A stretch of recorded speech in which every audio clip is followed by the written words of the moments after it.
국민 여러분 안녕하십니까? 2013년 새해가 밝았습니다. 새해 첫날 하얀 서슬이 소담스럽게 내렸습니다. 예로부터 새해 첫눈은 풍년이 들고 상스러운 일이 생기는 좋은 조짐으로 여겨왔습니다. 국가와 여러분 가정 모두에 큰 기쁨이 함께하는 한 해가 되었으면 좋겠습니다.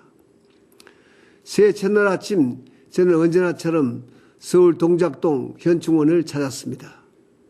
순백의 벽설 아래 잠든 애국 선열께 참배하면서 국군 융성의 큰 기운이 온누리에 펼쳐지는 한 해가 되기를 소망했습니다.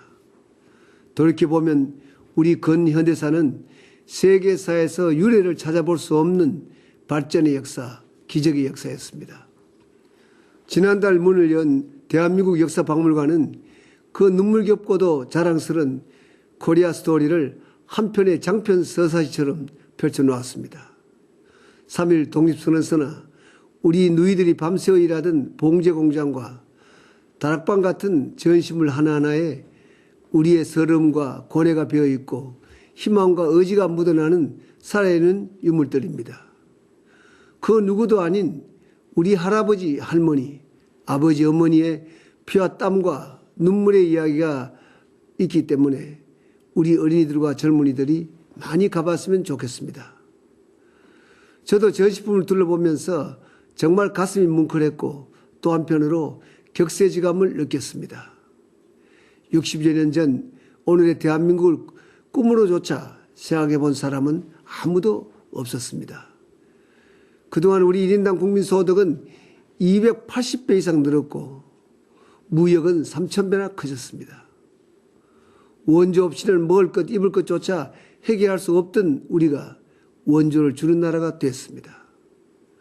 전후 독립한 최빈국 가운데 그런 나라는 대한민국이 유일합니다.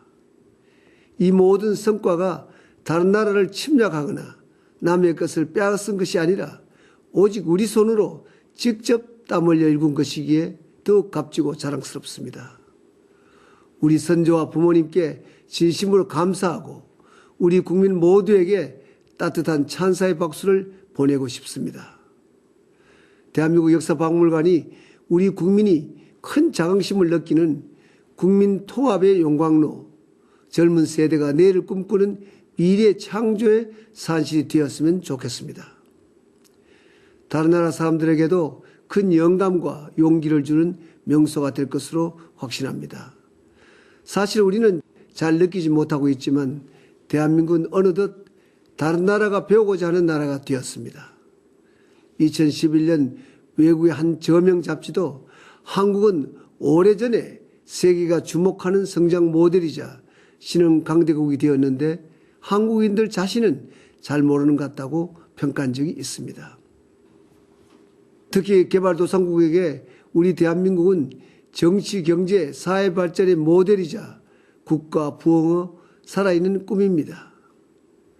우리가 한때 그들과 같은 수준에서 출발해서 이제는 비교할 수도 없을 만큼 발전한 생생한 성공 사례이기 때문입니다. 그래서 반도체나 자동차, 휴대폰 말고도 세계가 사고 싶어하는 메이드 인 코리아 제품이 생각보다도 많습니다. 새마을 운동이나 개발 노하우는 물론이고 녹색 성장이나 강 살리기도 우리 사례가 큰 호소력이 있습니다. 부정부패와 비능률을 제거하고 깨끗하고 투명하며 효율적인 제도를 발전시켜 온 것도 세계적 귀감입니다. 이 모든 것이 한국 사례가 되어 개발에 나선 여러 나라에게 모범이 되고 있습니다. 우리가 잘하는 것이 다른 나라에게 귀감이 되고 용기를 주는 시대가 되었기 때문에 우리도 더 힘써 노력해야겠습니다. 사랑하는 국민 여러분, 얼마 전 비상경제대책회의를 마무리했습니다. 5년 전 미국발 금융위기가 시작되었을 때 일명 전쟁상환실, 워룸이라고 불리는 청와대 지하 벙커에서 비상한 심정으로 첫 회의를 시작했습니다. 매주 목요일 매주 한번 빠짐없이 회의한 결과 무려 145차례나 개최되어 제가 가장 많이 주재한 회의가 되었습니다. 정부 관계자와 경제 전문가는 물론 소상공인, 청년, 근로자, 기업인 등 민관이 함께 모여 누구나 거리낌 없이 자기 의견을 토론하는 장이 되었습니다. 결론이 날 때까지 예정 시간을 훌쩍 넘겨 논의할 때가 많았습니다. 회의 중 40% 이상은 현장에서 직접 열렸습니다. 경제가 어려울 때는 현장에서 답을 찾고 신속하게 문제를 해결해 나가는 것이 중요하기 때문입니다. 이른 아침 새벽 시장부터 산업 현장까지 장소와 시간을 가리지 않고 기업 활동과 서민 생활이 살아 움직이는 현장을 찾아서 그 목소리를 직접 듣고 반영하고자 했습니다. 때로는 소상공인, 영세상인들의 작은 애로를 현장에서 즉각 해결하는 것이 법률을 바꾸는 일보다 더 큰 도움이 됩니다. 대통령인 제가 직접 주재하고 관계부처 장관과 책임자들이 한자리에 모였기 때문에 정책을 빠르고 효과적으로 집행할 수가 있었습니다. 우리가 전대미문의 글로벌 경제 위기를 비교적 성공적으로 극복해온 것도 이렇게 정부와 민간이 뜻을 모아 함께 노력하면서 신속하게 결정하고 곧바로 실천했기 때문이라고 생각합니다. 최근 미국의 저명한 외교 전문지는 글로벌 경제 침체를 전화위복의 기회로 삼아 도약한 국가들 가운데 대한민국을 첫 번째로 꼽았습니다. 국가신용 등급도 지난 5년간 OECD 국가 중 가장 많이 올랐고 연구개발비도 세계 2위 수준으로 높였습니다. 다른 나라 사람들은 글로벌 지수가 하락했는데 우리는 위기 속에서도 오히려 높아졌습니다. 그 원동력을 묻는다면 저는 민관이 소통하며 현장에서 답을 찾고 묵묵히 그리고 쉼없이 달려온 비상경제 대책회의 정신에서 그 답을 찾고자 합니다. 정부는 물론 우리 사회 전반에 이러한 정신과 문화가 좋은 전통으로 깊이 뿌리내리면 좋겠습니다.